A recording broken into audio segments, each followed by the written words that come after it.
Your engineering team is launching a new LLM feature. You run the final stakeholder demo, and it executes perfectly.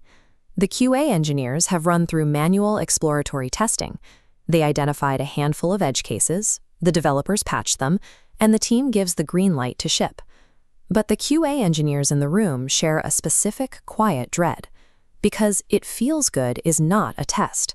It is a localized observation that offers little insight into how a non-deterministic model will behave across thousands of unique queries. Testing the predictable, happy path obscures the reality of generative AI. Because these models are probabilistic, they can invent answers and ignore context in ways that manual, ad hoc checks rarely surface before they reach a user. Relying on manual exploration to validate these outputs lacks the systemic rigor required for production software. It replaces evidence-based validation with anecdotal confidence.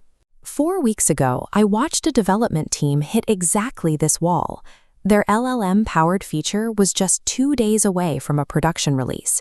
This interface displays the hidden reality of that model.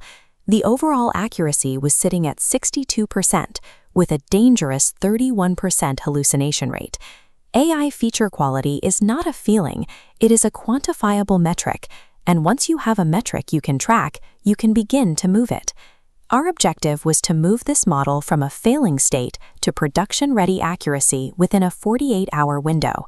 To do this, we deployed DeepEval, a Python-native evaluation framework designed to assign quantitative scores to model outputs. Pushing AI code to production requires systematic measurement. You must grade probabilistic outputs against objective scales to understand the actual risk of failure. The absolute bedrock of any automated evaluation is the ground truth dataset. This diagram illustrates the architecture of a single test case. It requires 3 components to snap together: the input query, the ideal expected output, and the actual retrieved context the model was given. To build our dataset, we turned to 2 sources. First, we pulled real user logs, extracted, anonymized, and cleaned, to ensure our tests reflected actual usage patterns. The second source involved writing adversarial prompts, specifically designed to probe the model's known breaking points. These adversarial cases included ambiguous questions, queries outside the model's knowledge scope, and tasks that required the LLM to synthesize an answer from multiple different text chunks. There is a critical chronological rule to this process. You must construct this 140-case dataset before you begin any model tuning. If you build your evaluation tests after you've started tuning, you will unconsciously bias the queries toward your model's existing strengths. That makes the entire validation process useless. DeepEval utilizes an LLM judge to evaluate outputs. It produces a score between 0 and 1 for specific failure modes. We selected 5 metrics to isolate the distinct architectural layers of a retrieval augmented generation, or RAG, pipeline. This dashboard shows our 5 metrics. The first is answer relevancy. This measures whether the model's response actually addresses the user's query, verifying semantic focus rather than just a helpful tone. The next 2 meters are our hallucination detectors. Faithfulness checks if claims can be traced to the source context, while the hallucination score measures the proportion of ungrounded statements. Together, these 3 evaluate the generation layer. The final 2 metrics look past the model's writing and evaluate the underlying data retrieval process. Contextual Precision evaluates the ranking. It checks whether the retrieval layer returned the correct text chunks in the optimal order. Contextual Recall measures the coverage. It determines if all the information necessary to answer the prompt was actually surfaced by the embedding model.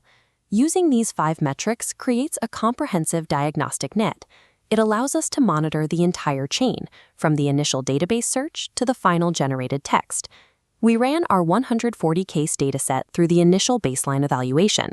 The dashboard immediately highlighted a severe failure. Our hallucination rate spiked to 31%, a signal that pointed directly to the generation engine. This result translates into a specific diagnostic. High hallucination indicates that the system prompt instructions are too loose or the temperature setting is too high. We saw a parallel failure in the data retrieval. Contextual recall dropped to 67%, which shifted our focus to the retrieval database. Low recall means the model is frequently missing the information it needs to answer correctly. This is typically caused by improper text chunk sizing or inadequate overlap between chunks. Contextual precision was the only strong metric at 81%. This meant that what little data was retrieved was being ordered correctly for the model. This metric to architecture mapping eliminates guesswork. We no longer had to wonder why the model was failing. The scores showed us exactly where to intervene.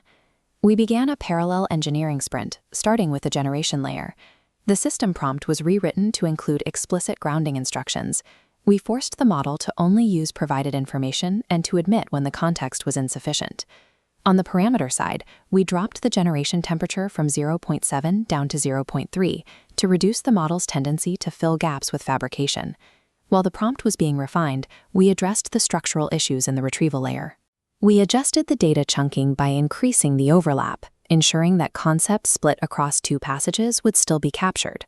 Finally, we raised the top K retrieval count from 3 to 5.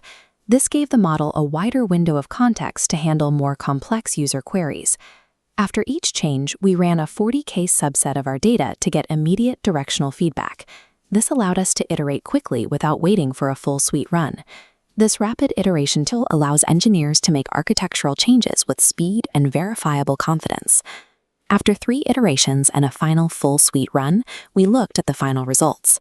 The improvement was definitive. Hallucinations plummeted to 6%, faithfulness rose to 94%, and contextual recall hit 88%. The overall accuracy reached 91%. There are inherent caveats to these numbers. Because DeepEval uses LLM judges, you will see a variability of roughly 2 to 3 percentage points across identical runs. Additionally, a 140-case dataset is a representative sample, not an exhaustive guarantee. It provides a high level of confidence, but unusual edge cases can still emerge. This framework is ideal for validating low-risk architectural tweaks. For a major model swap, you would need a significantly larger dataset to maintain the same level of safety. The most significant outcome of this process was not just the 91% accuracy score. It was the change in the team's conversation.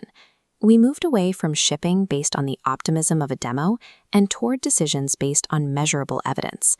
The product team can now ask precise questions. What threshold of accuracy is acceptable for this specific use case? Which metric is most critical for our users? It also creates a plan for the future, allowing us to track how production data might degrade these scores over time. Quantitative AI testing shifts feature deployment away from an act of faith. It establishes it as an act of rigorous,